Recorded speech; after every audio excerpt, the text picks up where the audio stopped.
Chapter 11. Heidi gains in one way and loses in another.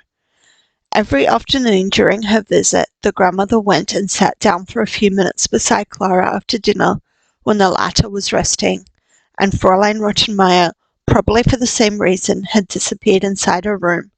But 5 minutes sufficed her, and then she was up again, and Heidi was sent for to her room, and there she would talk to the child, and employ and amuse her in all sorts of ways. Grandmother had a lot of pretty dolls, and she showed Heidi how to make dresses and pinafores for them, so that Heidi learnt how to sew and to make all sorts of beautiful clothes for the little people out of the wooden collection of pieces that Grandmother had by her for every describable and lovely colour. And then Grandmother liked to hear her read out loud, and the oftener Heidi read her tales, the fonder she grew of them. She entered into the lives of all the people she read about, so that they became like dear friends to her, and it delighted her more and more to be with them. But still Heidi never really looked happy, and her bright eyes were no longer to be seen. It was the last week of the grandmother's visit. She called Heidi into her room as usual one day after dinner, and the child came with a book under her arm. The grandmother called to her to come close, and then laying the book aside, said, "Now, child, tell me, why are you not happy? Have you still the same trouble at heart?" Heidi nodded in reply. "Have you told God about it?" "Yes." "And do you pray every day that He will make things right, and that you may be happy again?" "No, I have left off praying." "Do not tell me that, Heidi. Why have you left off praying?" "It is of no use. God does not listen," Heidi went on in an agitated voice. "And I can understand that when there are so many, many people in Frankfurt praying to Him and to every evening, that He cannot attend to them all. And He certainly has not heard what I said to Him." "And why are you so sure of that, Heidi?" "Because I have prayed for the same thing every day for weeks, and yet God has not done what I asked." "You are wrong, Heidi. You must not think of Him like that. God is a good Father to us all, and knows better than we do what is good for us.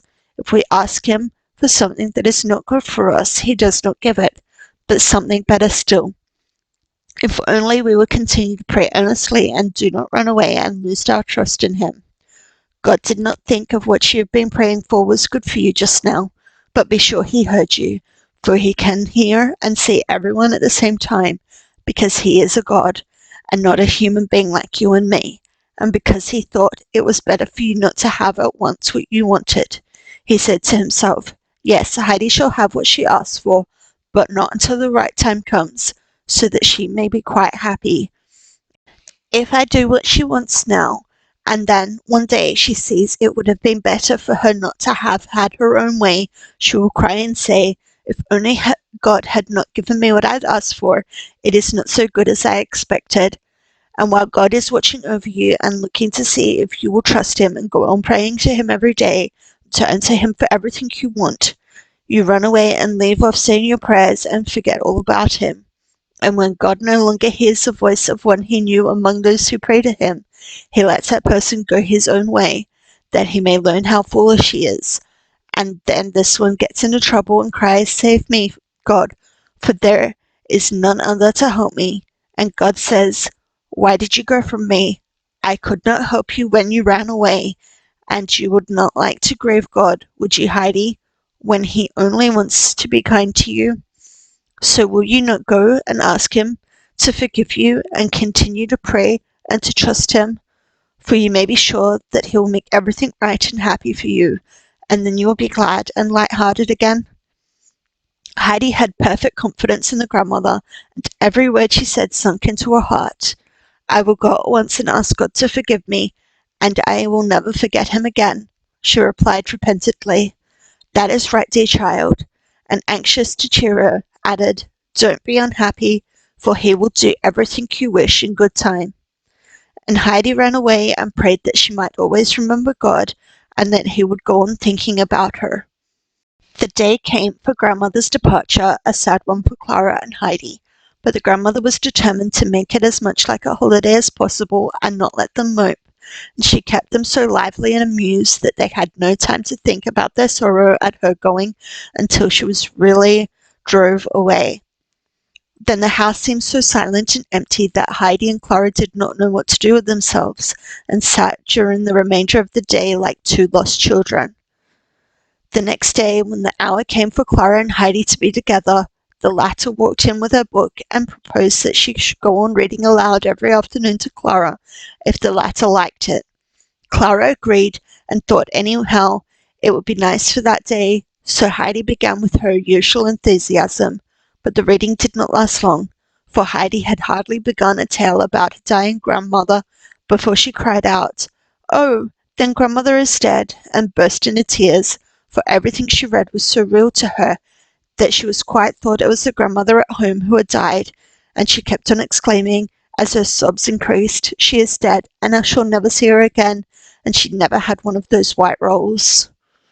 Clara did all she could to explain to Heidi that the story was about quite a different grandmother, but even when at last she was able to convince Heidi of this, the latter continued to weep inconsolably, for now she had awakened to the thought that perhaps her grandmother, and even the grandfather also, might die while she was so far away, and that if she did not go home for a long time, she would find everything there all silent and dead, and there she would be all alone, and would never be able to see the dear one she loved any more.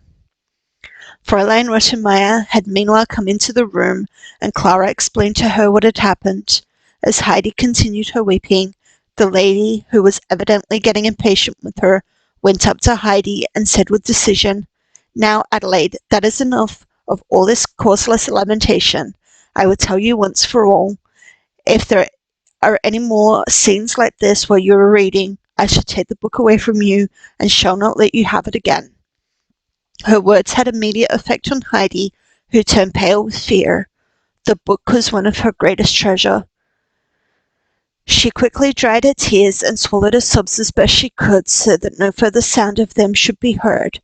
The threat did its work, for Heidi never cried aloud again, whatever she might be reading, but she had to struggle hard to keep back her tears, so that Clara would look at her and say, "What faces you are making, Heidi! I never saw anything like it."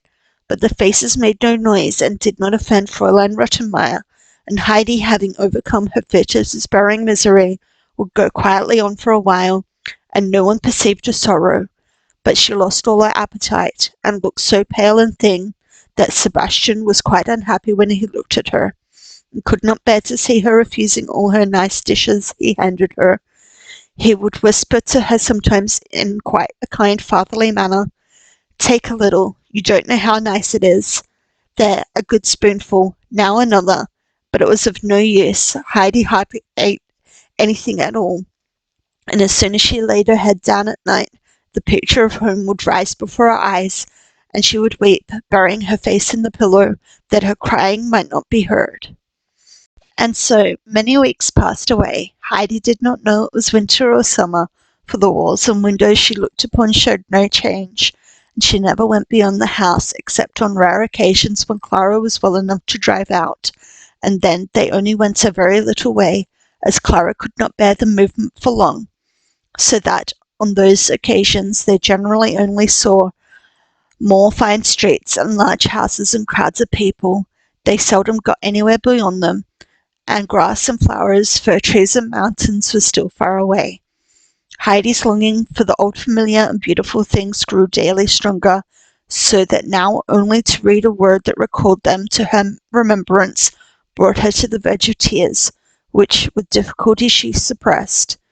So the autumn and winter passed, and again the sun came shining down on the white walls of the opposite houses, and Heidi would think to herself that now the time had come for Peter to go out again with the goats, to where the golden flowers of the cistus were growing in the sunlight, and all the rocks around turned to fire at sunset.